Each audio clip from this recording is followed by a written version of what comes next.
Standard 10th, Chapter 3, A Life Process in Living Organism, Part 2.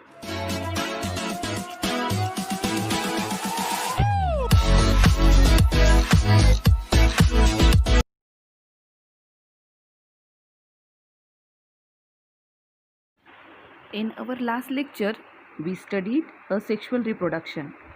Today we are going to deal with sexual reproduction, and we are going to see it in plants.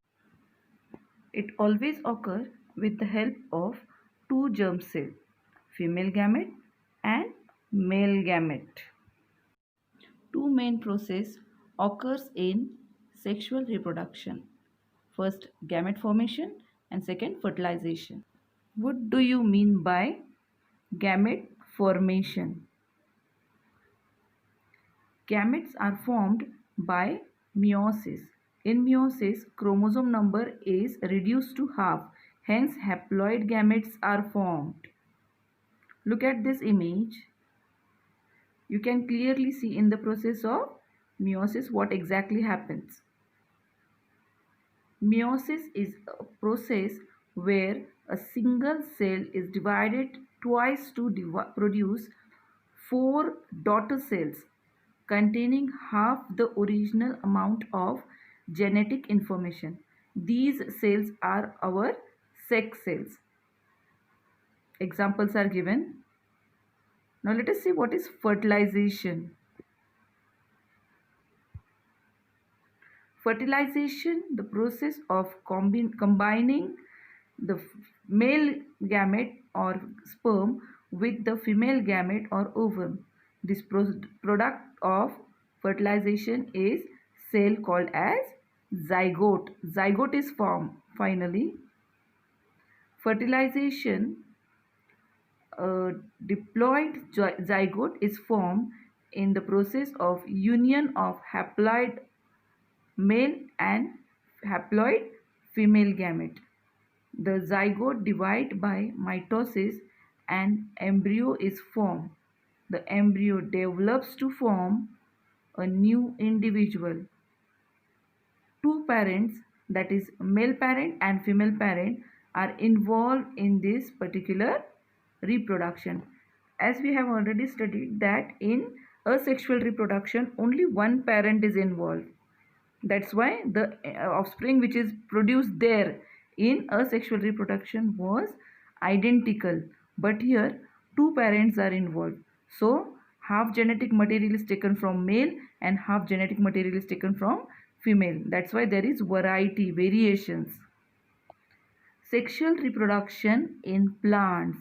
Let us see how it happened in plants.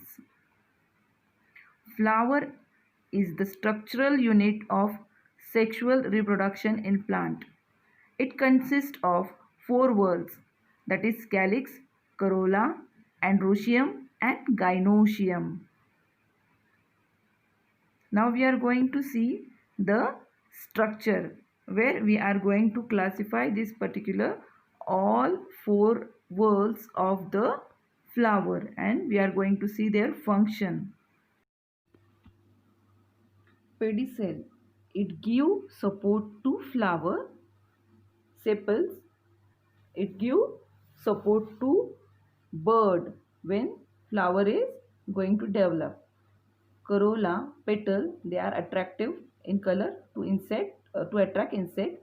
Anther and filament are male parts of androecium, and stigma, style and ovary are female parts of this flower. And then observe this flower. In this hibiscus flower you can see male part as well as female part in the same flower. So it is bisexual flower. In some flowers only androecium is present. So we can call that flower as male flower. And in some flower only gynoecium is present. That flower is called as female flower. Example is papaya. Pollen grains from anther are transferred to the stigma. This process is called as pollination. Pollen tube is formed and two male gametes are formed. The pollen tube carries male gamete. The pollen tube reaches the embryonic sac via style. Tip of the pollen tube bursts and the two male gametes are reached into the embryonic sac. One gamete unite with two polar nuclei and endosperm is formed.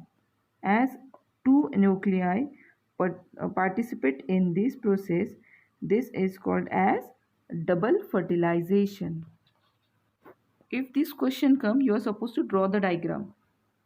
Self-pollination is the more basic type of pollination because it only involves the flower. This type of pollination occurs when pollen grain from the anther falls directly into the stigma of the same flower. म्हणजे त्याच झाडाच्या त्याच्या स्टिग्मावर त्यांचाच pollen grain जर पडला, दुसऱ्या कुठल्याही फ्लावरचा नाही. Although this type of pollination is simple and quick, it doesn't result in the reduction in genetic diversity because sperm and egg are from same flower. Look at this lovely picture.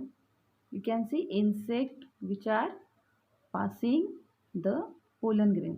आता हा जो दिसतोय तुम्हाला insect, याच्या शरीरावर किती pollen grains आहेत बघा. And this can be the reason for cross pollination also. Insects are many a time responsible for self pollination as well as cross pollination. I have collected all this picture all the way from net for you all.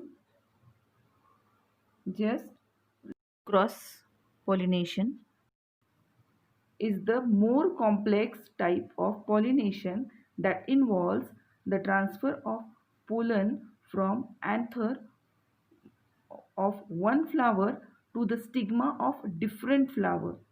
This type of pollination results in increase in genetic diversities because the different flower are sharing mix their genetic information to create unique offspring.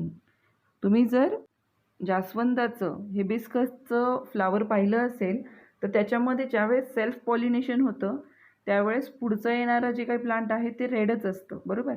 पण cross पॉलिनेशनमध्ये you can see the variety of flowers on same plant. म्हणजे एकाच झाडावर तुम्हाला दोन किंवा अधिक रंगाची फुलंसुद्धा दिसू शकतात. Let us see what is germination. Seed germination. In this seed, first seed is settled in the ground, then it absorb water, a radicle is formed, then this radicle is having hypocotyledon. याच्यामध्ये काही steps आहेत. Let us see what they are. This radicle is growing downward and forming root of this particular seed, and the seed coat is getting deferred. त्याचं जे coat आहे सीडचं ते बाहेर निघतंय, बाजूला पडतंय. जसं सीड कोट सेपरेट होतं, you can C cotyledons. There are, if there it is dicotyledon, both the cotyledon will be separated on both the side, and then you can see first true leaf coming out. Okay. आणि याच्यामध्ये आपण पाहू शकतो की एका छोट्याशा सीडपासून एक पूर्ण प्लांट आपल्याला कसं मिळतं ते व्हेरी नाईसली शोन. जर तुम्हाला एक्झाममध्ये हा प्रश्न विचारला गेला की explain in detail seed germination, तुम्हाला ही डायग्राम पण काढायची आहे आणि टेक्स्टबुकमध्ये दिलेलं एक्सप्लेनेशन व्यवस्थित लिहायचं पण आहे. So read textbook. काही स्टेप्स इन्व्हॉल्व आहेत या जर्मिनेशनमध्ये. Let us see that. Seed germination process. First, that is water filled the seed म्हणजे पाणी जिथे पाणी असतं तिथे ती सीड असते, सोक होतं पाणी तिथे सीडमध्ये. The water activate enzymes that begin to plant growth. तिथं असे काही एन्झाईम ॲक्टिवेट होतात की त्या झाडाची ग्रोथ आपल्याला होताना दिसते. The seed grows and root to access water underground. याच्यामध्ये जे काही रूट आहे ते अंडरग्राउंड वॉटर ॲब्झॉर्ब करतं आहे आणि पाण्याच्या दिशेने ते रूट वाढायला सुरुवात होते. 4th point, the seed grow shoot that grow towards the sun. म्हणजे जो शूट इथे तयार होतो तो सूर्याच्या दिशेने वरच्या दिशेने वाढत जातो आणि जो रूट तयार होतो तो पाणीच्या सर्चमध्ये जमिनीमध्ये खोल ग्रोथ दाखवतो. आणि last point, the shoot grows leaves and begin photomorphogenesis. याच्यामध्ये आपल्याला लाईटच्या दिशेने जी काही ग्रोथ आहे झाडाची ती आपल्याला फोटोसिंथेसिसच्या साहाय्याने व्यवस्थित दिसते, म्हणजे in the direction of light. बरोबर आहे.